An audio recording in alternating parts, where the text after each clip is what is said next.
우리 정재우 목사님하고는 제가 여러 번 얼굴은 뵀었는데 깊이 교제하지는 잘 못했습니다. 근데 오늘 좀 일찍 와서 저녁 식사하면서 좀 모처럼 이렇게 교제할 수 있는 시간을 가졌어요. 근데 사실 오늘 교제하기 전부터 그 뭐라고 할까요?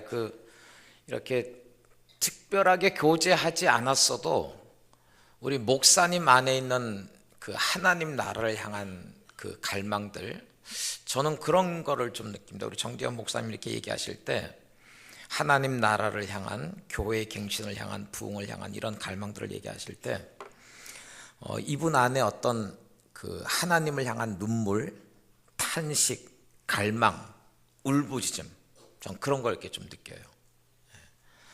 그래서 참 존경할 뿐더러 좋습니다. 우리 정재현 목사님 좋습니다.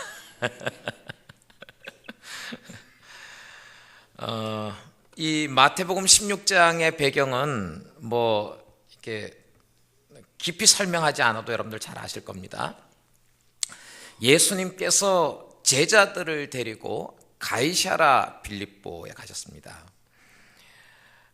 가이사랴라고 하는 말은 가이사, 그 로마의 황제를 가리키는 단어죠. 그리고 이제 빌립보는 빌립보 황제를 위한 이제 그런 얘기입니다. 그래서 이 가이사랴 빌립보는 로마 황제를 기리기 위해서 만들어진 도시입니다. 그리고 이 가이사랴 빌립보에는 그 당시에 그 펜이라고 하는 그 신을 숭배하는 거대한 그 신전이 있는 곳입니다. 로마 황제 가이사를 기리기 위해서 만들어진 도시, 그리고 그 펜이라고 하는 거대한 신전이 있는 도시, 거기에 예수님께서 몇 사람의 제자들을 데리고 가셨습니다. 그 가이사랴 빌립보에 계시던 중에 예수님께서 제자들에게 질문을 던지셨습니다. 사람들이 나에 대해서 뭐라고 하느냐. 그러니까 이제 뭐 제자들이 이제 여러 가지로 반응을 하죠. 어떤 사람은 예레미야라고 합니다. 어떤 사람은 엘리야라고 합니다. 어떤 사람은 세례 요한이라고 합니다. 그러니까 이제 사람들이 예수님에 대해서 평가하는 여러 가지를 제자들이 예수님께 보고를 했습니다. 근데 예수님께서 그 보고를 들으시고 두 번째 질문을 던지셨습니다. 오케이, 사람들은 나에 대해서 이렇게 저렇게 얘기를 하는데 그러면 너희는 나에 대해서 뭐라고 하느냐? 너희는 나에 대해서 뭐라고 하느냐? 너희는 나를 어떠한 존재로 인식하고 있느냐? 이렇게 이제 질문하셨습니다. 제가 믿기로 예수님께서 이 두 번째 질문을 던지셨을 때 이 질문이 가지고 있는 어떤 무게감 때문에, 굉장히 중요한 질문이었으니까 이 질문이 갖는 무게감 때문에 제자들 가운데서 한동안 침묵이 있었을 거라고 생각합니다. 쉽게 대답하지 못하고 어떻게 대답해야 될 것인가. 근데 그 한동안의 침묵을 깨트리고 베드로가 대답합니다. 주는 그리스도시요 살아계신 하나님의 아들이십니다. 주는 그리스도시요 살아계신 하나님의 아들이십니다. 당신은 메시아이십니다. 그리스도, 기름 부음을 받은 이 그리스도라고 하는 헬라어에 해당되는 히브리어가 메시아죠. 구약 성경에서 말씀하고 있던, 예언하고 있던 메시아이십니다. 그리고 살아계신 하나님의 아들이십니다 라고 대답합니다. 예수님께서 이 베드로의 고백을 들으시고 이렇게 칭찬하십니다. 바요나 시몬아, 네가 복이 있다. 그런데 네가 깨달은 것, 주는 그리스도시요 살아계신 하나님의 아들이십니다 라고 깨달은 것은 혈육이 아니고, 그러니까 이 베드로가 주님에 대해서 발견한 이것은 어떤 사람들을 통해서 배운 게 아니란 것입니다. 사람들을 통해서 배운 것이 아니고 하늘에 계신 내 아버지께서 너에게 가르쳐 주신 것이다. 우리가 보통 계시라고 할 때 이 계시는 하나님께서 어떤 영적인 진리를 그 사람에게 직접적으로 나타내시는 것, 이게 계시입니다. 물론 우리가 때로는 이제 목사님의 설교를 통해서 계시를 받을 수도 있고 다른 사람들과의 대화를 통해서 계시를 받을 수도 있습니다. 그러나 어떤 방법을 통해서 계시가 임하든 이 계시는 머릿속에서 그냥 이해되는 지식이 아니고 지혜와 계시의 영이신 성령님께서 이 영적인 진리를 그 사람 영 안에 직접적으로 확증해 주시는 것입니다. 사람들로부터 배운 지식과 지혜와 계시의 영이신 성령님을 통해서 계시로 받는 것이 굉장한 차이가 있습니다. 어떤 사람이 이 계시를 통해서 영적인 진리를 깨닫게 되면요, 이 계시를 통한 확신은 어느 정도냐면, 예를 들어서 제가 성령님을 통해서 어떤 하나 영적인 진리에 대한 계시를 받았다고 하십니다. 그러면 온 세상 사람들이 다 일어나서 목사님이 받은 것이 틀린 것입니다 라고 얘기할지라도 제 속에 있는 그 확신은 흔들리지 않습니다. 이게 계시적인 확신입니다. 베드로가 성령님을 통해서 이 예수 그리스도가 어떤 분이신지를 깨닫게 된 거예요. 침묵을 깨뜨리고 주는 그리스도시요 살아계신 하나님의 아들이십니다 라고 이제 고백했습니다. 놀라운 고백입니다. 근데 예수님께서 이 베드로의 고백을 들으시고 그 다음에 이렇게 말씀하십니다. 18절에 보면 또 내가 내게 이르노니 너는 베드로라. 내가 이 반석 위에, 이 반석이라는 것은 베드로가 얘기한 신앙 고백을 의미합니다. 내가 이 반석 위에 내 교회를 세우리니. 할렐루야. 여러분들, 이 땅에 있는 모든 지역교회들은 정상적인 이단이 아닌 모든 정상적인 지역교회들은 주님의 교회입니다. 어떤 목사의 교회가 아니고 장로의 교회가 아니고 권사의 교회가 아니고 주님의 교회입니다. 주님께서 이 반석 위에 내 교회를 세우겠다. I will build my church라고 하셨습니다. 내 교회를 세우시겠다고 했습니다. 내가 이 반석 위에 내 교회를 세우리니 음부의 권세가 이기지 못하리라. 할렐루야. 음부의 권세가 이기지 못한다. 이 헬라어 성경의 원문의 의미는 뭐냐면 지옥의 문이 이기지 못한다는 겁니다. 그러니까 보통 우리 그리스도인들이 내가 이 반석 위에 내 교회를 세우리니 음부의 권세가 이기지 못하리라. 이 음부의 권세가 이기지 못한다. 이 말씀을 어떻게 해석하냐면 교회는 사탄으로부터 공격을 받고 음부의 권세로부터 공격을 받는데 막 여러 가지 공격을 받는데 아무리 세상이 음부의 권세가 사탄이 귀신들이 어둠의 영들이 교회를 공격해도 교회는 결코 쓰러지지 않는구나 이렇게 생각합니다. 그래서 보통 사람들이 이 구절을 읽을 때 공격하는 것은 사탄 쪽에서 공격하고 교회는 수비하는데 넘어지지 않는, 이게 수비하는 걸 생각합니다. 근데 사실은 헬라어 원문의 의미는 다릅니다. 우리 성경에는 이 반석 위에 내 교회를 세우리니 음부의 권세가 이기지 못하리라 이렇게 되어 있지 않습니까? 그런데 헬라어 원문에는 이 반석 위에 내 교회를 세우리니 지옥의 문이 이기지 못하리라 이렇게 되어 있습니다. 여러분들, 이 지옥의 문이라고 하는 것을 잘 생각해 보십시오. 옛날에는요, 지금도 마찬가지죠. 어떤 도시에 들어가 가지고 그 도시를 점령할 때는 옛날에는 이제 성이 있지 않습니까? 성의 문이 있습니다. 그 문을 반드시 깨트려야만, 그 문을 통과해야만 들어가는 거예요. 보통 사람들이 이 구절을 해석할 때 세상이 교회를 향해서 공격하고 사탄이 교회를 향해서 공격하고 지옥의 권세들이 교회를 향해서 공격하고 교회는 수비하는 위치라고 생각합니다. 근데 예수님께서 말씀하신 것은 뭐냐면 이 반석 위에 내 교회를 세우리니 지옥의 문이 이기지 못한다는 것입니다. 자, 그러면 예수님의 이 말씀에 의하면 진짜 공격하는 쪽은 누구고 수비하는 쪽은 누굽니까? 진짜 공격하는 쪽은 교회가 세상을 향해서 사탄의 왕국을 향해서 공격하는 겁니다. 사탄이 수비하는 거예요. 근데 사탄이 수비할 수 없다라는 얘기입니다. 교회가 세상을 향해서 공격하는 것이고, 교회가 사탄의 왕국을 향해서 공격하는 것이고, 사탄이 사탄의 그 성의 문을 지키고 있지만 그 문이 지켜지지 못한다는 것입니다. 교회가 공격하는 것에 대해서 사탄이 제대로 방비할 수 없다는 거예요.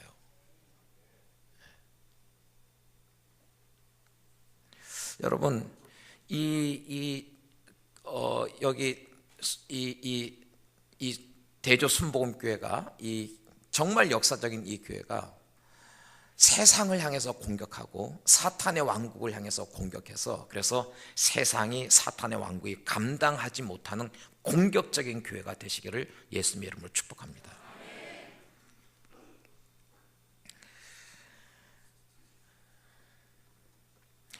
자, 예수님께서 가이사랴 빌립보에서 제자들과 아주 중요한 대화를 나누셨습니다. 사람들이 나를 누구라고 하느냐. 제자들이 이제 이렇게 저렇게 사람들의 반응들을 예수님께 보고를 했을 때, 예수님께서 두 번째로, 그러면 너희는 나를 누구라 하느냐. 베드로가 주는 그리스도시요 살아계신 하나님의 아들이십니다. 계시적인 고백을 했습니다. 예수님께서 베드로의 고백을 들으시고 바요나 시몬아 복이 있다, 칭찬하시고, 너는 베드로라, 내가 이 반석 위에 내 교회를 세우리니 지옥의 문이 이기지 못한다. 교회가 공격하는 것이고 지옥이 수비를 하는데 지옥이 수비할 수 없다는 거예요. 그리고 20절 그 이하에 보면요, 21절에 보면, 자, 이 신약 성경에서 예수님께서 최초로 교회에 대한 약속을 하신 겁니다. 이 반석 위에 내 교회를 세우리니 지옥의 문이 이기지 못하리라. 최초로 교회에 대한 약속의 말씀을 하시고, 21절을 보십시오. 이때로부터 이렇게 됐습니다. 예수님께서 이 중요한 대화를 하시고 최초로 교회에 대한 선언을 하신 그때로부터라는 거죠. 이때로부터 예수 그리스도께서 자기가 예루살렘에 올라가 장로들과 대제사장들과 서기관들에게 많은 고난을 받고 죽임을 당하고 제3일에 살아나야 할 것을 제자들에게 비로소 나타내시니라고 되어 있습니다. 이 베드로의 계시적인 신앙 고백을 받으시고 예수님께서 교회에 대한 첫 번째 약속을 했습니다.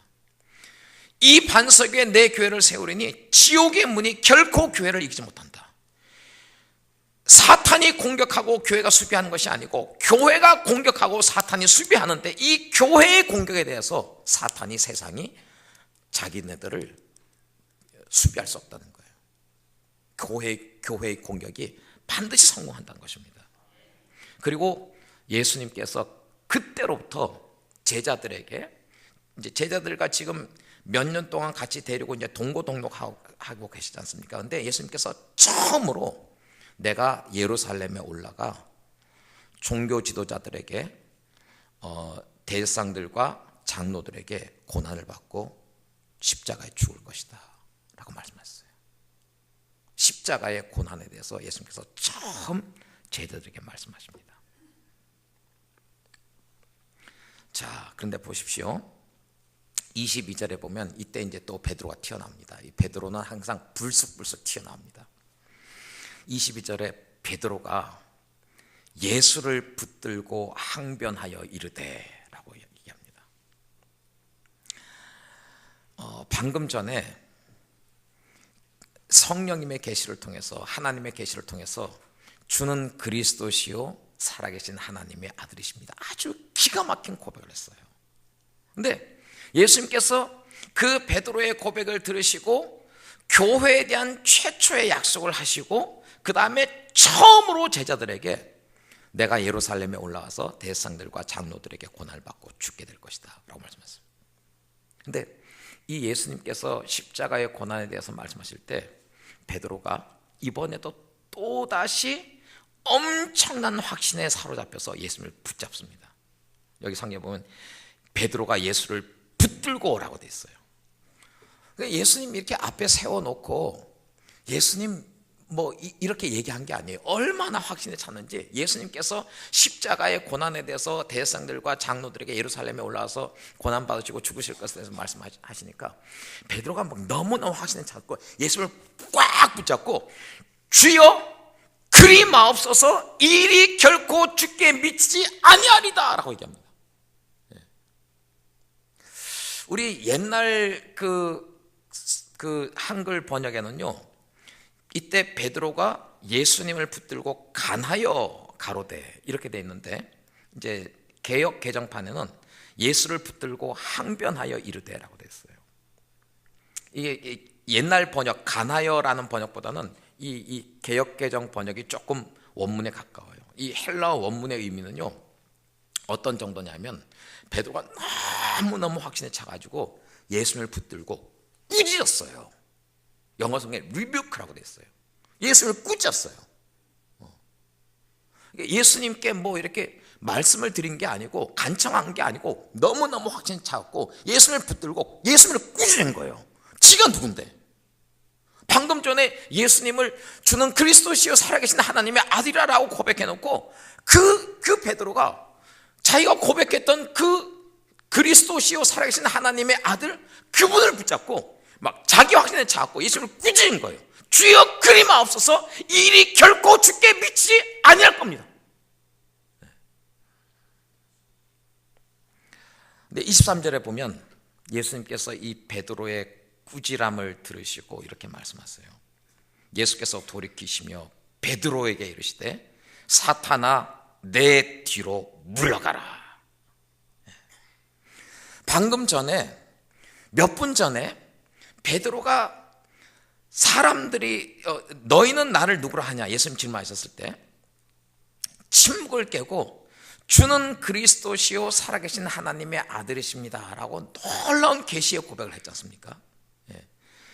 하나님의 감동으로 성령님의 감동으로 이 베드로가 놀라운 계시의 고백을 했는데 불과 얼마 지나지 않아서 예수님을 향해서 사탄의 충동에 사로잡혀서 놀라운 자기 확신에 사로잡혀서 예수님을 붙잡고 꾸짖으면서 주여 그리 마옵소서 이 일이 결코 주께 미치지 아니할 겁니다 라고 얘기합니다. 예수님께서 아셨죠. 전의 고백은 성령님의 계시였는데 지금 이 자기 확신에 차서 예수님을 꾸짖고 있는 그 배후에는 사탄의 충동인 거예요. 예수님께서 사탄아 내 뒤로 물러가라 너는 나를 넘어지게 하는 자로다.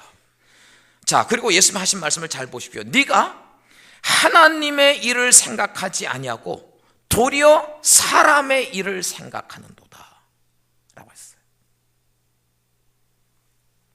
여러분 이 순서를 잘 한번 생각을 해보십시오. 예수님께서 신약 성경 가운데 최초로 교회에 대한 말씀하셨어요.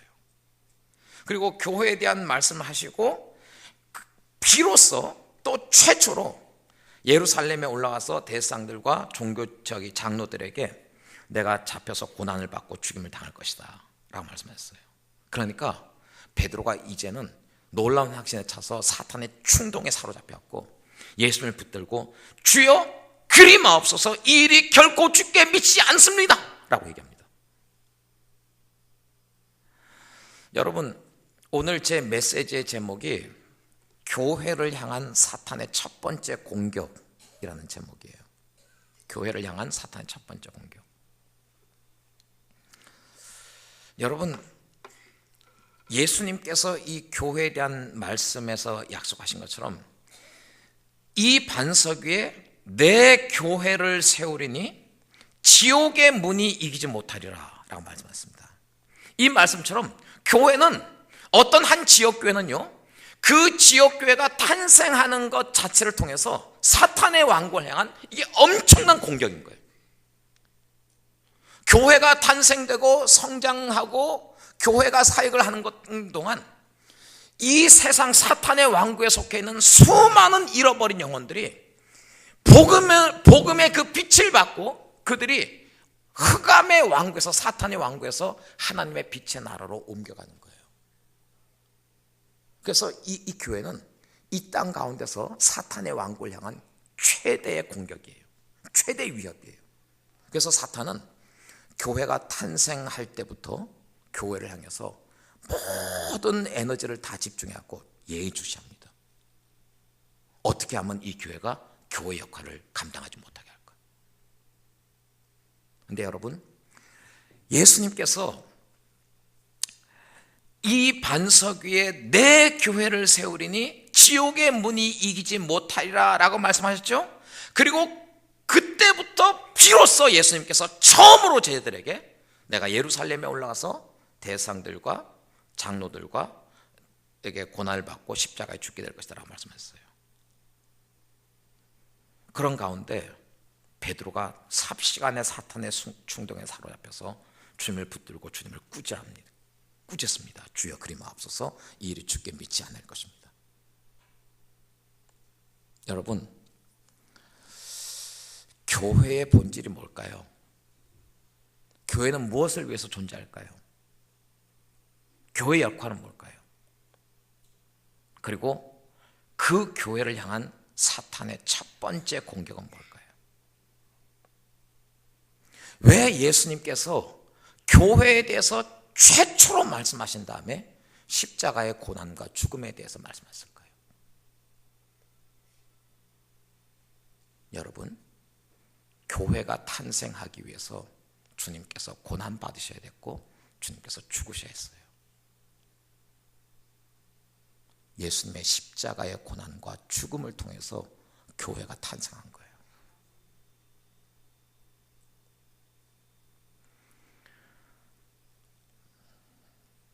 아담의 옆구리에서 하나님께서 갈비뼈를 취해서 아담의 아내인 하와를 창조하셨습니다. 교회는 예수 그리스도의 신부예요. 예수님께서 십자가에 못 박히셨을 때 로마 군병이 예수님의 죽음을 확인하기 위해서 긴 창을 가지고 예수님의 옆구리를 찔렀어요. 그 창으로 예수님의 옆구리를 찔렀을 때 예수님의 옆구리에서 물과 피가 쏟아져 나왔습니다. 첫사람 아담의 옆구리에서 아담의 아내인 하와가 탄생됐던 것처럼 둘째 아담, 마지막 아담이신 예수님의 옆구리에서 물과 피가 쏟아져 나옴으로 예수님의 신부로 부르심 받는 교회가 탄생이 된 거예요. 교회가 탄생되기 위해서는 예수님께서 반드시 십자가에서 고난 받으시고 죽으셔야만 했어요. 근데 예수님께서 처음으로 제자들에게 이 십자가의 고난과 죽으심에 대해서 얘기를 하자마자 베드로가 삽시간에 사탄의 충동에 사로잡혀서 예수님을 붙잡고 예수님을 꾸짖기 시작합니다. 주여 그리 마옵소서, 이 일이 결코 주님에게 일어나지 않습니다. 여러분, 교회를 향한 사탄의 첫 번째 공격은 무엇이냐면요, 지금도 교회는 마찬가지입니다. 어떤 지역교회가 탄생하고 성장해 나가는 과정에서는 반드시 이 예수님께서 교회를 세우시기 위해서 십자가의 고난을 받으시고 죽으셔야만 했던 것처럼 지금도 마찬가지입니다. 어떤 지역교회가 탄생하고 이 교회가 성장하기 위해서는 반드시 누군가가 고난을 받아야 됩니다. 눈물을 흘려야 됩니다. 십자가의 길을 가야 됩니다. 자신의 삶을 깨트려야 됩니다. 그래야 교회가 성장합니다. 바울이 뭐라고 얘기했습니까? 그리스도의 남은 고난을 내 육체에 채우노라. 물론 예수님께서 십자가에서 구속사역을 완성하셨습니다. 그러나 그 완성된 구속사역을 바탕으로 또 다른 교회들이 탄생하고 또 다른 교회들이 탄생하고 성장하고 이렇게 해서 하나님 나라가 확장돼야 되는데, 교회들이 탄생하고 성장하는 과정에서는 반드시 누군가가 주님의 길을 따라서 고난을 받고 십자가의 길을 걸어가고 눈물 흘리고 피를 뿌리고 자신의 삶을 깨트려야 돼요. 그래야 교회가 세워지는 겁니다. 그런데 이 교회를 향한 사탄의 첫 번째 공격은 이거예요. 교인들로 하여금, 사역자들로 하여금 교회를 위해서 고난의 길을 가지 말라는 거예요. 십자가의 길을 가지 말라는 거예요.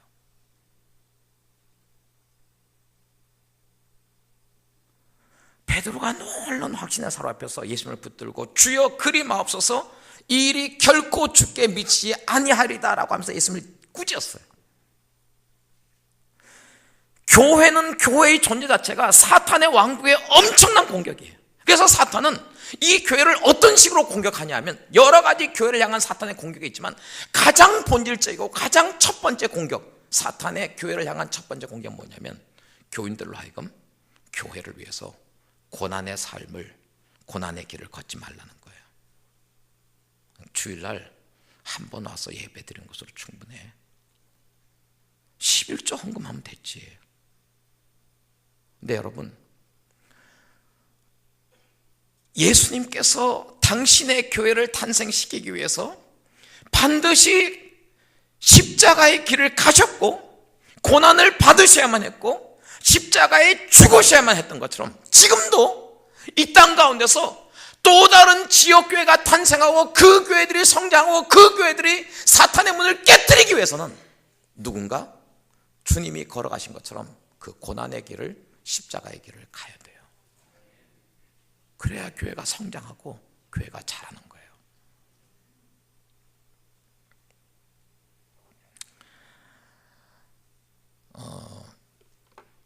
저는 지금까지 제가 이제 세 군데의 교회에서 목회를 하고 있어요. 미국에서 한 교회 목회했고 지금 한국에서 이제 두 번째 교회를 목회를 하고 있는데 세 교회를 목회를 했는데요. 두 번째 제가 10년 반 개척해서 목회한 교회가 이 교회는 그 교회가 시작돼서 한 7년 될 때까지 100%가 청년들이었어요. 나중에 이제 청년들이 결혼해갖고 이제 자식들을 낳으면서 나중에는 이제 청년들 숫자가 한 85%, 90% 이제 이 정도였고 이제 결혼한 이제 젊은 커플들이 좀 있었습니다. 근데 제가 이 두 번째 교회를 목회를 할 때 그 교회 이제 교인들이 그때까지는 이제 100% 청년들이었을 때입니다. 한 140명 정도 출석했을 때 우리 교회가 이제 새로운 예배 장소가 필요했어요. 그런데 4층짜리 이제 건물을 전체를 사용할 수 있는 어떤 이제 기회가 주어졌는데 그 건물을 이제 어떤 학교에 속해 있는 건물인데 그 건물을 이제 통째로 사용을 하기 위해서는 우리에게 2억의 재정이 필요했어요. 그때 교회는 지하에 한 120평 공간에서 보증금 2천만 원에 월세 뭐 100 얼마 내던 그런 상황이었어요. 교회가 가지고 있는 재산은 2천만 원이었고 새로운 장소로 이전하기 위해서 2억이 필요했어요. 그래서 이제 이걸 어떻게 할 것인가 우리 이제 사역자들하고 의논하고서 이거 교인들에게 솔직하게 오픈하고 헌금을 합시다 이렇게 이제 결정했습니다.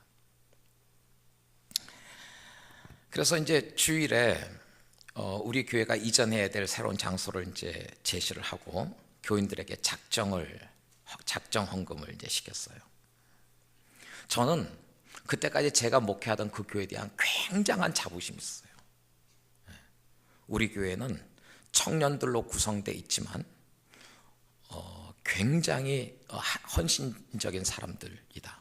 하나님 나라를 향해서 어떤 교회보다도 헌신적인 교인들이다라고 이제 자부를 했어요.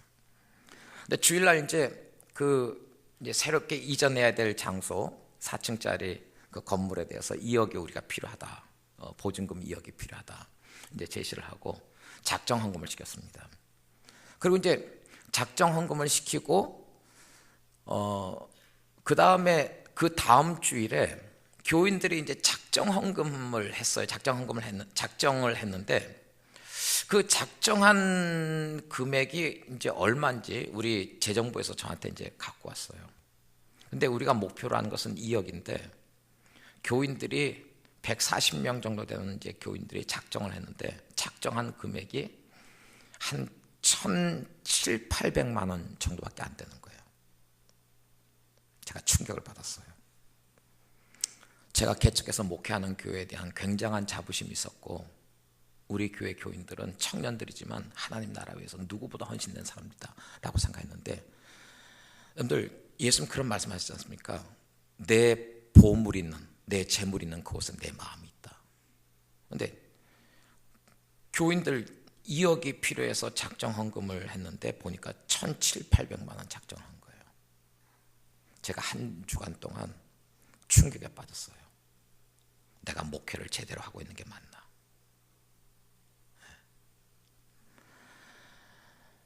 그래서 이제 한 주간을 고민하면서 보내는 중에 이제 다음 주 한 주만 더 작정을 해보자. 그래서 다음 주 한 주 더 작정을 해가지고 2억, 우리가 필요로 한 2억에 턱없이 작정한 금액이 모자르면 그 다음에 뭔가 이렇게 좀 조치를 취하자라고 생각했어요. 그 조치를 취하자라고 생각했던 것 중에 하나가 뭐냐면 제가 미국에서 돌아와서 그냥 하나님의 비전만 붙잡고 아무것도 없는 가운데서 이제 미국에서 그 목회하던 교회 후임 목사를 세우고 한국에 돌아왔어요. 교회에서 이제 준 퇴직금을 가지고 우리 세 식구 비행기 티켓 끊고 짐을 다 해서 한국으로 보내고, 저는 몰랐는데 몇 년 후에 이제 우리 집사람한테 얘기를 들으니까 한국에 딱 하나님의 비전 붙잡고 딱 도착했을 때 우리가 갖고 있던 총 재산이 $40였어요. 5만 원 가지고 사역지가 정해 있는 것도 아니고 집도 방 한 칸도 없는 가운데서 이제 하나님 비전 붙잡고 돌아온 거예요. 그러니까 우리 형이 어떤 이제 교회 장로님인데, 형이 이렇게 이제 보니까 동생이 이제 이 비전 붙잡고 한국에 돌아오는데 살 곳이 없잖아요. 그래서 얼마 후에 우리 형이 여기서 가깝죠. 저 길 건너편에 불광동, 그 불광동에 자기가 그 갖고 있던 13평짜리 반지하를 우리한테 내줬어요. 그러니까 우리가 그거를 그 공간에서 한 12년 정도 감사하게 잘 살았어요. 여름에 이제 좀 장마치면 막 지하 방으로 막 물이 스며들고 뭐 그런 적이 있었지만 감사하게 잘 살았어요. 근데 이제 형이 이렇게 보니까 동생이 이렇게 집도 없고, 그래서 이제 한 번은 형이 저한테 그런 얘기를 했어요. 필요하면 그 집을 팔아가지고 뭐 다른데 이렇게 뭐 거처를 마련해도 된다고. 그 얘기가 이제 제가 기억이 나가지고 한 주 동안 더 작정을 하고, 작정한 금액이 턱없이, 우리 필요한 게 2억인데 2억에 턱없이 모자르면 우리 살던 집을 내놓자. 그 뭐 13평 반지하여서 그 당시 시가가요 한 3~4천만 원밖에 안 될 때였어요. 그래도 그 집을 팔자, 이렇게 이제 좀 생각을 했습니다. 그 이제 한 주 더 작정하기로 한 두 번째 주일이었어요. 두 번째 주일날 새벽에 교회 가서 제가 이제 기도를 하는데 하나님께서 저에게 이런 말씀하셨어요. 종태야, 너 오늘 이제 주일날 두 번 예배가 있었는데 두 번 예배에서 교인들이 건축 헌금, 그 새로 그 이전할 곳 그 헌금 작정하는 거 기다리지 말고 너 먼저 살고 있는 집을 내놔라, 이 말씀하셨어요.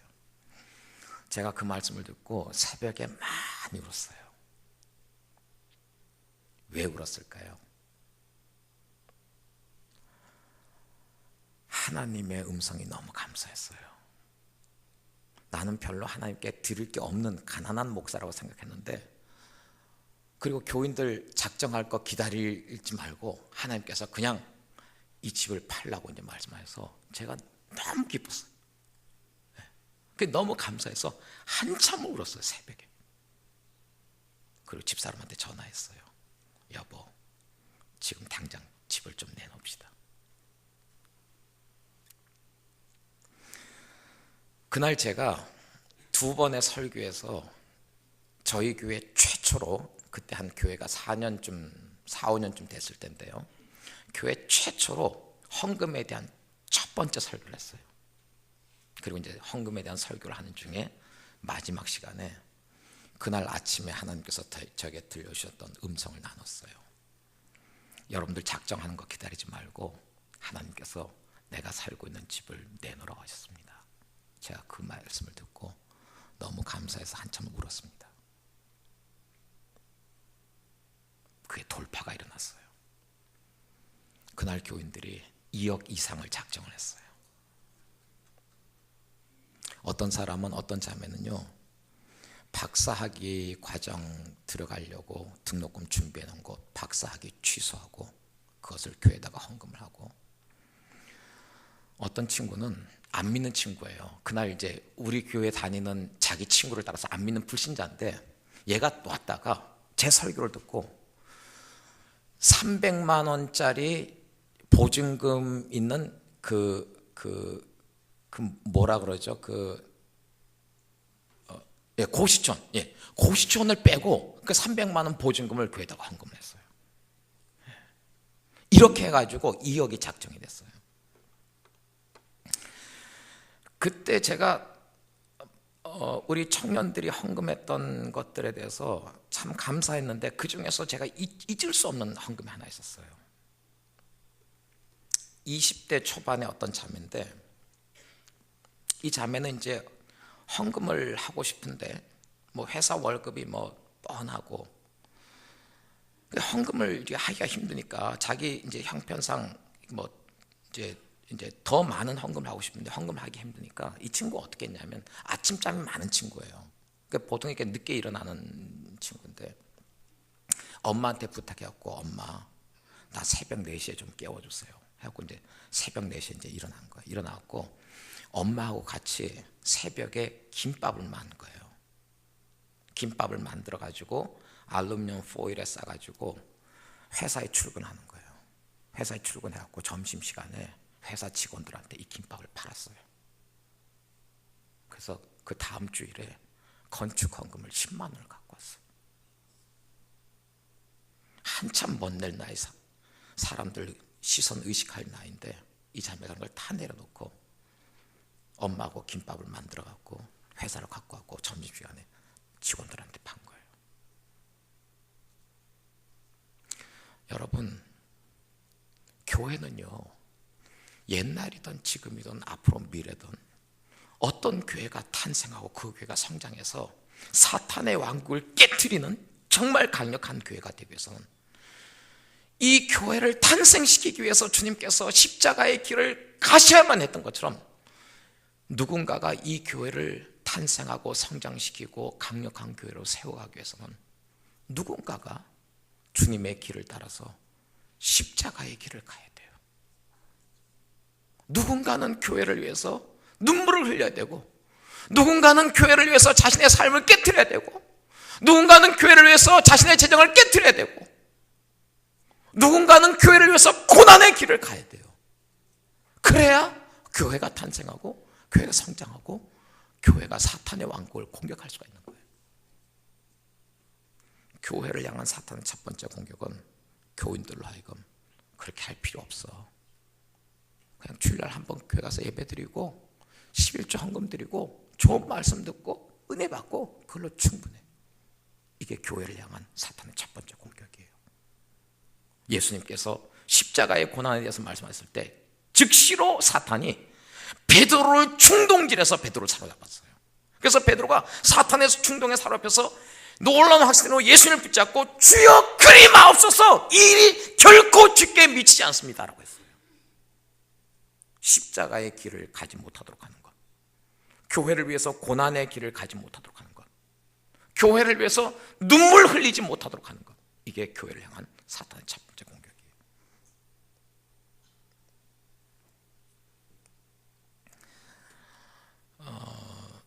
제가 한 10여 년 전에 포항의 한 교회에서 이제 부흥회를 인도했었습니다. 포항 중앙교회라고 포항에서 가장 큰 교회예요. 한 5천 명 정도 이렇게 출석하는 교회인데, 이제 담임 목사님이 서임중 목사님이세요.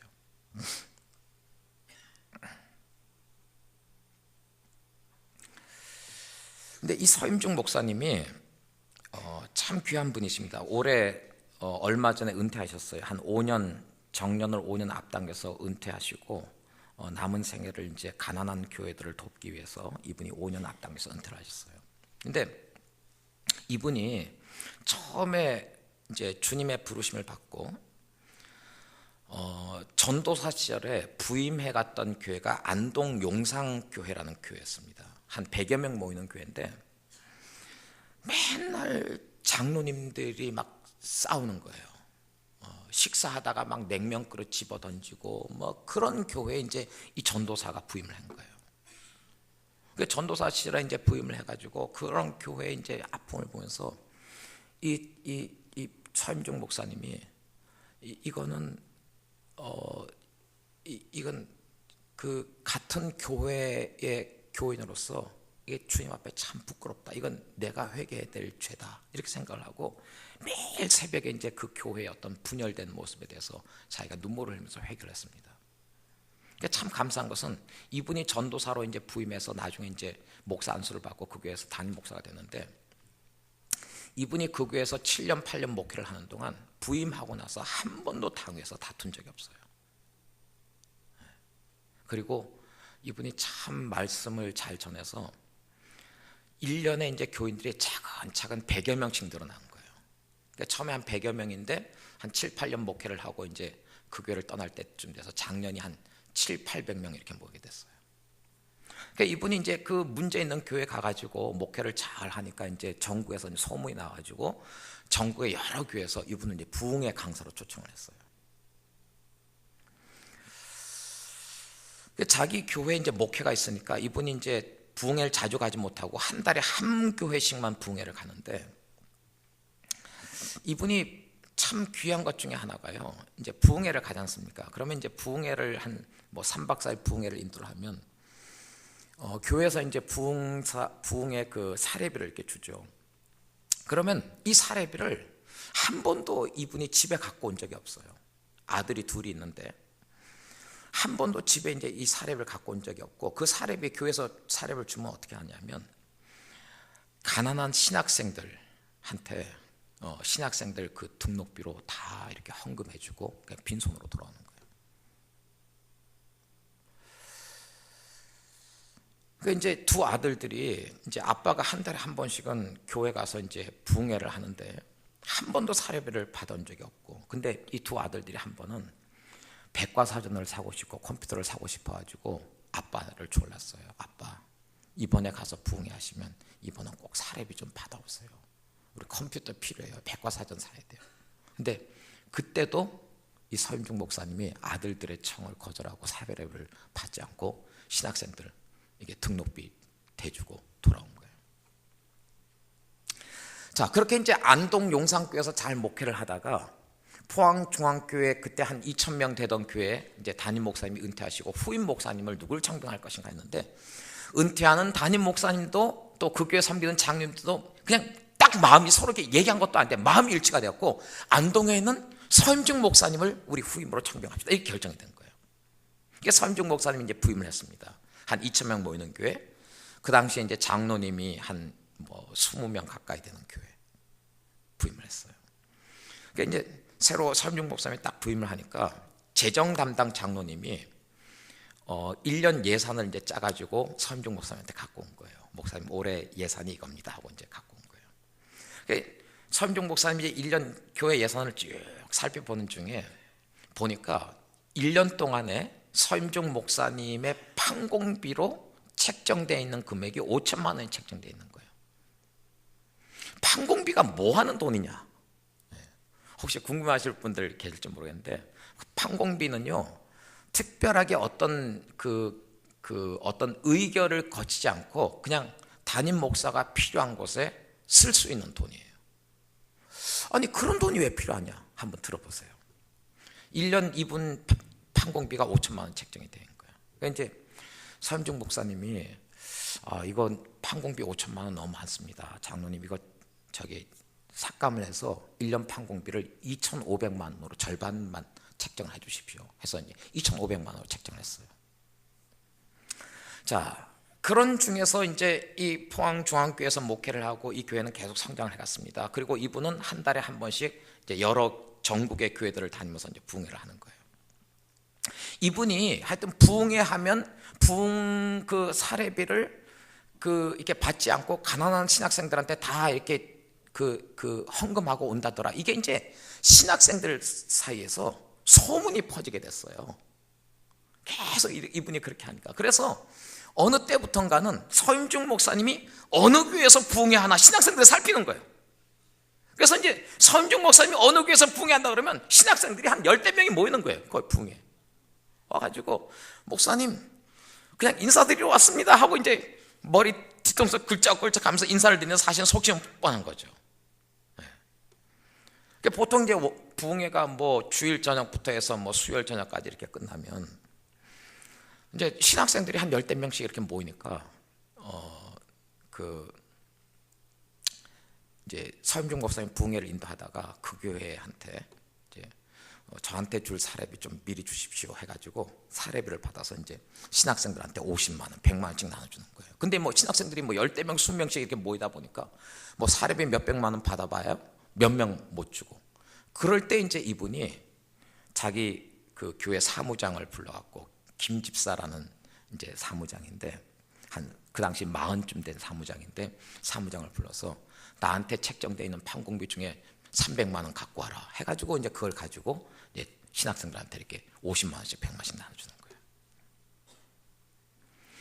자, 그렇게 해서 이제 이분이 그 사례비도 신학생들한테 헌금하고 판공비에서 몇 백만 원 해갖고 이제 이렇게 하고 이렇게 이제 하는데, 어느 날 이분이 사역을 하다가 보니까 내가 그동안 판공비 교회 2,500만 원 책정이 되어 있었는데 얼마를 썼지? 이제 계산해 본 거예요. 보니까 그동안 판공비 2,500만 원을 훨씬 초과해 가지고 3,000만 원 정도를 더 쓴 거예요. 3,000만 원 정도를 내가 판공비를 더 썼네? 근데 왜 사무장 김 집사가 아무 얘기 않고 나한테 헌금을 갖고 왔지? 판공비를 갖고 왔지? 이 돈이 어디서 난 거지? 제가 그 교회에서 부흥회를 하는 중에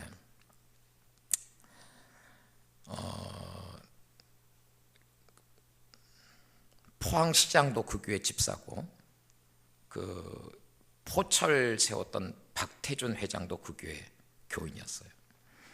근데 이제 부흥회를 하는 중에 이 담임 목사님이, 손 목사님 오늘은 나하고 우리 사무장 김 집사하고 셋이서만 같이 점심 식사를 합시다 해서 이제 따로 하루는 점심 시간에 세 사람이 따로 이제 식사를 하러 갔어요. 이제 방을 빌려서 이제 식사를 하는데 서임중 목사님 이제 그 스토리를 들려주시는 거예요. 판공비 얘기를. 자기 1년 판공비 예산이 2,500이었는데 사례비 미리 부흥회할 때마다 사례비 받아서 이제 가난생한테 나눠주고, 모자랄 때마다 몇 백만 원씩 그 사무장 집사 불러갖고 몇 백만 원씩 갖고 와라 했고 이제 가난신 학생들 나눠줬는데 어느 날 보니까 3,000만 원을 더 쓴 거예요. 그래서 이 사무장 집사를 불러서 내가 그동안 계산해 보니까 3,000만 원 정도를 더 썼는데, 이 사무장 김 집사는요 어떤 분이냐면 원래 포항제철에서 아주 그 각광받는 엘리트 직원이었었어요. 근데 이분이 서임중 목사님 만나서 감동을 받고 내가 이 포항제철을 그만두고 이분을 평생 섬겨야겠다 이렇게 결심을 하고 포항제철을 사임하고 교회 사무장으로 들어왔어요. 그래서 이제 서임중 목사님하고는 아버지와 아들처럼 지내는 거예요. 그래서 서임중 목사님 판공비 자기가 한 3,000만 원 더 이상 쓴 걸 알고 김 집사를 불러서, 김 집사 이게 도대체 어떻게 된 거야? 내가 몇 백만 원씩 판공비 갖다 달라고 했을 때 이거 2,500만 원에서 벌써 3,000만 원 더 초과를 했는데 왜 아무 얘기도 않고 3,000만 원 판공비를 갖고 온 거예요? 이 판공비는 도대체 어디서 난 거예요? 따진 거예요. 근데 사무장 김 집사가 처음에 대답을 안 하는 거예요. 그래서 서임중 목사님이 막 야단을 치면서 너 이놈이 쉽게 똑바로 얘기 안 하냐고 막 추궁한 거예요. 나중에 이제 이 김 집사, 사무장 김 집사가 이제 고백을 하는 거예요. 판공비 2,500만 원 책정돼 있었죠. 그게 2,500만 원이 넘어갔을 때 이 사무장 김 집사가 결혼했고 두 딸의 가장이에요. 자기네가 살고 있는 아파트를 팔아버렸어요. 그래서 서임중 목사님이 판공비를 갖고 달라고 할 때마다 자기 집 아파트를 판 돈을 가지고 서임중 목사님에게 갖다 드린 거예요. 그날 식사를 하는데 서임중 목사님이 그 얘기를 하면서 우는 거예요. 목사님, 글쎄 이놈이 그런 짓을 했지 않습니까? 뭡니까? 내가 이 두 딸의 애비인데 이 김 집사를 그날 막 야단을 치다가 둘이 함께 부둥켜 안고 한참 울었습니다. 그래, 너 나하고 죽을 때까지 같이 가자. 서임중 목사님이 그 얘기하면서 울었어요. 저도 울고 사무장 김 집사도 같이 울었어요. 제가 그 얘기를 다 듣고 서임중 목사님께 말씀드렸어요. 목사님은 정말 행복한 목사입니다.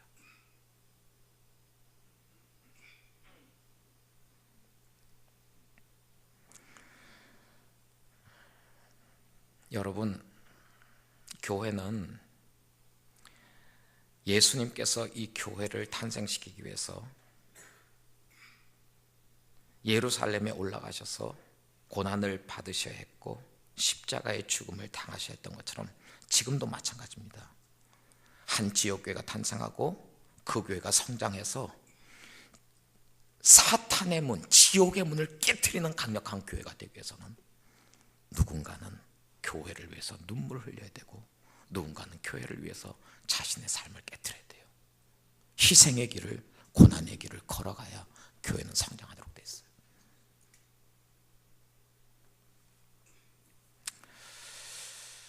우리 함께 기도하십시다.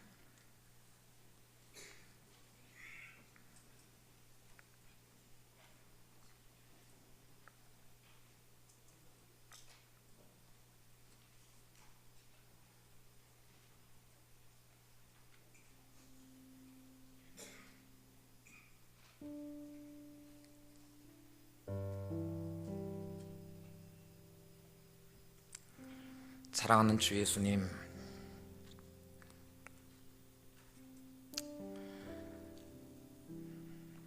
이 대조 순복음교회의 유일한 주인이신 주님 앞에 우리가 이 시간 있습니다.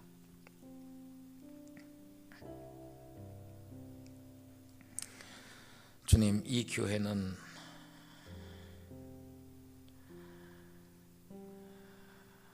(50여 년) 전에 정말 이 땅에 이 가난한 불모지에서 하나님께서 한 시대를 전 세계 교회들 가운데 영향을 미치는 그런 운동의 진원지로 삼으셨던 교회입니다.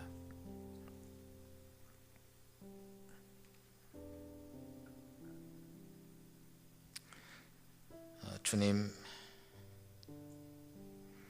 우리 정재훈 목사님과 교제하는 가운데 목사님 안에 있는 갈망과 부르짖음을 느끼게 됐습니다. 이 교회를 새롭게 하기 위해서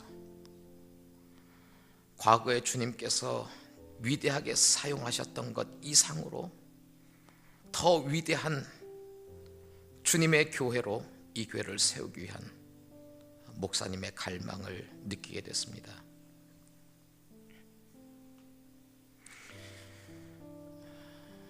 주님, 이 갈망이 어떤 사람으로부터 온 것이 아니고 이 교회의 주인 되시는 주님의 가슴, 주님의 심장으로부터 나온 것을 압니다. 주님, 여기 이 교회에 재직들이 함께합니다. 교회를 섬기는 중요한 직무를 받은 한 분 한 분에게 이 교회를 향하시는 주님의 마음을 나누어 주십시오. 주님께서 당신의 교회를 탄생시키기 위해서 십자가의 길을 가셔야만 했던 것처럼 죽음의 고난을 당하셔야만 했던 것처럼 주님, 지금도 이 땅의 교회들 세워지고 성장해서 지옥의 문을 깨트리는 교회가 되기 위해서는 누군가가 교회를 위해서 눈물 흘려 기도해야 되고 자신의 삶을 깨트려야 되고 헌신해야 되고 십자가의 길을 걸어가야 되는 것을 우리가 기억하게 해주십시오. 주님, 사탄은 교인들로 하여금 교회를 위해서 자신의 삶을 드리지 않도록 유혹합니다. 예수님께서 처음으로 십자가의 고난에 대해서 말씀하셨을 때 사탄이 베드로를 충동해서 예수님을 붙들고 주여 그리 마옵소서 이 일이 결코 주께 미치 아니하리다 라고 꾸짖게 했던 것처럼 주님, 사탄은 교인들로 하여금 주님의 몸된 교회를 향해서 헌신하지 못하도록 하고 희생하지 못하도록 하고 고난의 길을 거부하도록 만듭니다. 주님, 우리를 긍휼히 여기시고 우리에게 주님의 마음을 일깨워 주십시오.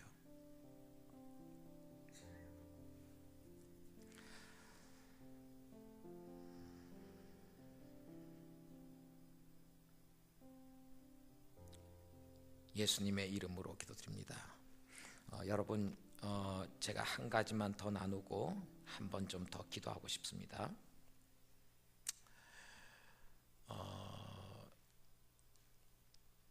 저는 지금까지 33년, 34년 정도 사역자의 길을 걸어오면서 몇 번 하나님께서 소위 이제 페이스 미션의 그 길을 걷도록 하였습니다. 페이스 미션이란 것은 어떤 정해진 곳으로부터 재정적인 그 도움을 받지 않고 또 저의 어떤 재정의 필요를 아무에게도 요청하지 않고 그냥 하나님께 믿음으로만 기도하고 하나님께서 공급하시는 것을 이제 의뢰하는 방법입니다.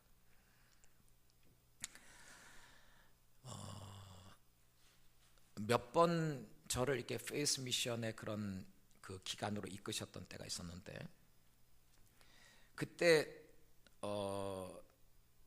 제가 한번 부산에 이제 사역에서 내려가게 됐습니다. 후배 목사 2명 데리고 같이 이제 부산에서 이렇게 사역을 하는데 묵고 있는 숙소에 그 부산대 한 교수님이 자기 처제를 데리고 왔어요. 그 처제 되시는 분이 저하고 나이가 동갑이에요. 처제 되는 분을 데리고 왔어요. 기도를 해주십시오 하고 이제 데리고 왔어요. 그래서 그 호텔 로비 의자에다가 이제 앉혀놓고 같이 간 그 우리 후배 목사하고 세 사람이 그분한테 이제 손을 얹고 이제 기도를 했습니다. 근데 이분은 크리스찬이 아니에요. 교회를 다니는 분이 아니에요. 교회는 그냥 뭐 크리스마스 때 정도 한 번 이렇게 이제 나가고 거듭난 분도 아니고 교회를 모르는 신앙에 대해서 모르는 분이에요. 근데 자신의 삶이 이제 굉장히 괴롭고 힘들고 하니까 어떤 죄책감의 결박도 있고 우울증이 생긴 거예요. 여러분 우울증은 이게 쉽게 치유가 잘 안 되지 않습니까? 근데 그 처제를 기도해 달라고 데리고 왔어요. 그래서 호텔 로비에 앉혀놓고 저하고 후배 목사 둘이 이제 같이 손을 얹고 성령님께서 인도하시는 대로 지식의 말씀을 전하고 예언을 하면서 이제 기도를 했어요. 근데 기도하는 중에 놀랍게도 성령님께서 이분에게 임하셨어요. 그래서 그 순간에 이분이 몇 분 그냥 기도하는데 기도하는 순간에 성령님께서 이분에게 임하셔서 이분에게 있던 죄책감의 결박이 끊어지고 우울증이 치유가 되고 이분이 그 시간에 성령 받고 방언을 하게 됐어요. 근데 한 달쯤 후에 저희 재정이 이제 완전히 바닥으로 떨어졌던 때가 있습니다. 통장 잔액이 몇백 원 남아 있었을 때요. 이 페이스 미션으로 사는 사람들은요, 통장 잔액이 바닥이 됐을수록 자꾸 이제 그 통장을 확인하는 버릇이 있어요. 혹시 하나님께서 보내주신 돈이 있을까? 저희 집 사람이 이제 몇백 원 통장 잔액이 남아 있을 텐데, 은행에다 이제 이걸 이제 혹시나 해서 전화를 했어요. 했더니 이 처음에 단위가 1000 이렇게 뜨는 거예요. 그래서 1000 몇백 원이 있나 하고 이제 들어보니까 단위가 달라요. 1000만 원이 새로 들어온 거예요. 그 집사람이 지금 생각하면 집사람이 좀 믿음이 없죠. 집사람이 이제 1000만 원이 새로 들어온 걸 알고 이건 은행 직원이 실수했고 다른 사람 통장에 들어갈 돈을 잘못 집어넣은 거라 생각하고 은행에다 전화해서 직원한테 내가 누군데 내 통장으로 지금 1000만 원이 잘못 들어와 있으니까 주인 찾아서 바로 이렇게 잡으라고. 그랬더니 은행 직원이 확인하더니 그거 맞다고, 당신 통장으로 1000만 들어온 게 맞다는 거예요. 그러니까 누가 헌금을 했나 확인해 보니까 한 달 전에 부산에 내려갔을 때 기도해 줬던 그 처제, 그 부산대 교수 처제 되는 분이었어요. 여러분, 누가복음에 예수님께서 그런 말씀하신 거 기억하시죠? 주라, 그리하면 너에게 줄 것이니 곧 후히 되어 누르고 흔들어 넘치도록 하여 너에게 안겨주리라. 이 예수님께서 직접 하신 약속의 말씀을 믿으시죠? 주라, 그리하면 너에게 줄 것이니 곧 후히 되어 누르고 흔들어 넘치도록 하여 너에게 안겨주리라. 여러분들, 이분이요, 그날 이제 부산에서 우리 기도를 받고 죄책감의 결박이 끊어지고 우울증이 치료가 되고 성령께서 임하셔서 방언을 하고 거듭나고 그러면서 이제 부산의 한 건강한 교회에 이제 연결을 시켜줬어요. 그래서 이제 이분이 거기 교회를 이제 출석하면서 매일 1시간씩 이제 기도 1시간을 가진 거예요. 그래서 제가 이제 그분이 1,000만 원을 헌금을 했다는 걸 알고 전화를 했습니다. 이게 개인이 1,000만 원 헌금한 게 쉽지 않을 텐데 어떻게 헌금하게 됐습니까? 물어보니까 이분이 그런 거예요. 목사님요, 잘 모르겠습니다. 근데 목사님 위해서 기도하는데 하나님께서 1,000만 원 보내라고 하셨습니다. 그런 거예요. 그래서 제가 하여튼 감사합니다 하고 전화를 끊었어요. 근데 보세요, 이분에게 하나님께서 그 다음에 어떻게 보상하셨냐면요, 그 일 있고 나서 한 달쯤 지났을 때요, 추석 연휴가 됐습니다. 추석 연휴 나흘 동안 이분이 집에 있는데 배가 이제 막 아파오기 시작해갖고 음식을 못 먹는 거예요. 나흘 동안 한 끼도 못 먹은 거예요. 나흘 동안 뭐 금식 아닌 금식을 하고서 추석 연휴 나흘 끝나고 출근을 했습니다. 이분 직업이 의사예요. 의사면서 의대 교수예요. 나흘 동안 한 끼도 못 먹고 추석 연휴 끝나고 이제 병원에 출근했습니다. 출근하자마자 이제 자기가 나흘 동안 아무도 못 먹었으니까 살이 좀 빠졌겠다 싶어서 출근하자마자 병원에 있는 체중계에 딱 올라갔어요. 근데 이게 웬일이에요? 나흘 동안 정말 아무도 못 먹었는데 나흘 만에 병원에 출근해서 체중계 위에 딱 올라가 보니까 몸무게는 그대로인 거예요. 이상하다. 나흘 동안 내가 아무도 못 먹었는데 왜 몸무게는 그대로지? 우리 그 다이어트 하시는 분들 이렇게 보면 다이어트 중에 자기가 살이 빠졌나 확인할 때 제일 먼저 보는 부분이 있죠. 예, 뱃살. 예. 이게 살 빠진 이게 제일 먼저 이게 표시가 나는 곳이 뱃살 아닙니까? 이분이 이제 체중계 위에 올라갔고 몸무게를 재니까 나흘 동안 아무것도 못 먹었는데 체중은 그대로고. 그래서 이게 어떻게 된 건가? 하고서 이제 뱃살을 보니까 뱃살은 훌쭉하게 빠진 거예요. 근데 체중은 그대로인 거예요. 아니 그럼 이 뱃살들이 어디로 간 거야? 하고 이제 살펴보니까 놀라운 일이 나왔어요. 이분이 어렸을 때 소아마비를 알았어요. 소아마비를 알아서 오른쪽 다리는 정상인데 왼쪽 다리가 소아마비를 앓았고 왼쪽 다리는 다리가 가늘고 힙도 작고 다리가 짧아갖고 오른쪽 정상 다리 하나로는 이렇게 설 수 있는데 왼쪽 다리만으로는 이렇게 설 수가 없는 거예요. 근데 나흘 만에 병원에 가가지고 출근해서 체중계를 딱 달아보니까 몸무게는 그대로고 그래서 도대체 이게 어떻게 된 거야 하고 이제 뱃살을 보니까 뱃살은 훌쭉하게 빠졌고 그럼 도대체 이 뱃살이 어디로 간 거야 하고 보니까 이 뱃살이 초자연적으로 소아마비를 앓던 왼쪽 다리로 이동했고 왼쪽 다리가 완전히 치유가 돼버린 거예요. 여러분들 이분이 의사잖아요. 의사여서 이건 현대의학으로 치유될 수가 없는 거죠.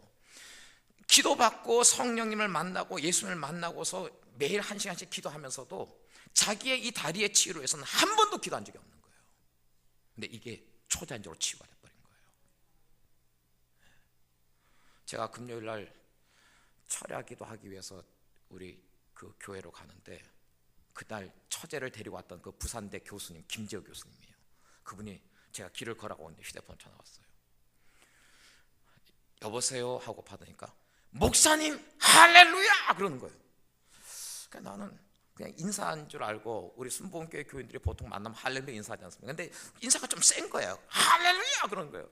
그래서 예 교수님 잘 계시죠? 그랬더니 목사님 미라클입니다. 진짜 기적이 일어났습니다 라는 거예요. 그럼 뭔 얘기입니까? 그랬더니 목사님 그때 내가 목사님 데리고 와서 기도받았던 처제 기억하죠? 기억하죠. 그 얘기를 해주는 거예요. 여러분, 주님의 약속은 아주 신실하세요. 주라 그리하면 너에게 줄 것이니 곧 후이 되어 누르고 흔들어 넘치도록 하여 너에게 도로 안겨주리라. 교회를 향한 희생과 고난, 눈물, 헌신, 재정의 이 섬김들 주님께서 반드시 당신의 놀라운 방법으로 갚아주실 거예요. 여러분 잠깐 눈을 감아주세요.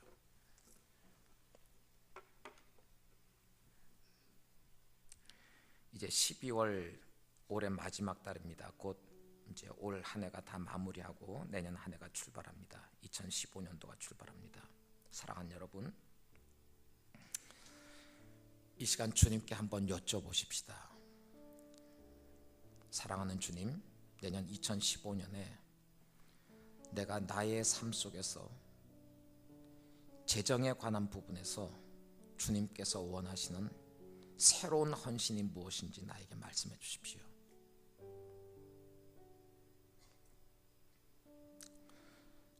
주님께서는 지극히 인격적이셔서 우리 개인 개인에게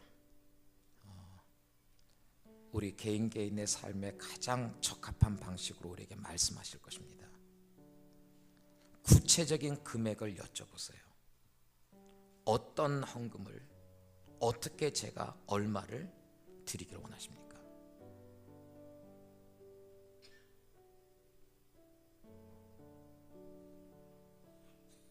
우리 주님의 음성에 잠시 귀를 기울여 보십시다.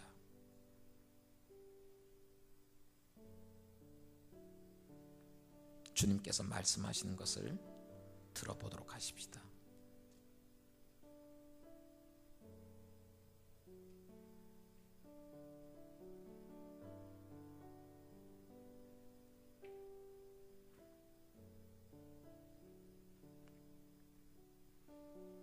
그리고 이 시간 주님께서 말씀하신 것을 들었고 또 그 말씀하시는 것에 순종하기를 결정하시는 분들은 여러분들 가슴에 손을 얹어주시기 바랍니다. 제가 그런 분들을 위해서 그분들을 위해서 기도하겠습니다.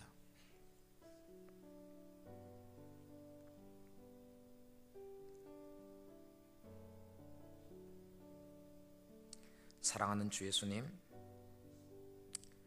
올 한 해를 마무리하면서 내년도 하나님께서 피로 값주고 사신 이 교회를 향한 주님의 마음들을 배우면서 재정에 관한 부분에서 구체적으로 새롭게 교회를 위해서 제가 헌신하겠습니다. 주님 말씀에 순종함으로 제가 지금 이 시간 가슴에 손을 얹고 주님의 말씀하심에 순종하기로 결정합니다.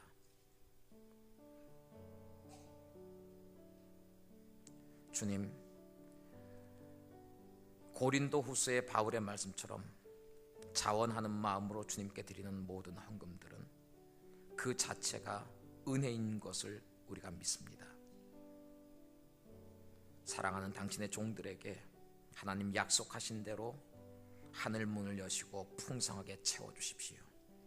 주라 그리하면 너에게 줄 것이니 곧 후이 되어 누르고 흔들어 넘치도록 하여 너에게 도로 안겨주리라. 주님의 이 약속의 말씀으로 이들에게 확증해 주십시오. 너희는 먼저 하나님의 나라와 하나님의 의를 구하라. 그리하면 이 모든 것을 너희에게 더하시리라. 주님의 말씀을 확증해 주십시오. 감사합니다. 예수님의 이름으로 기도드립니다.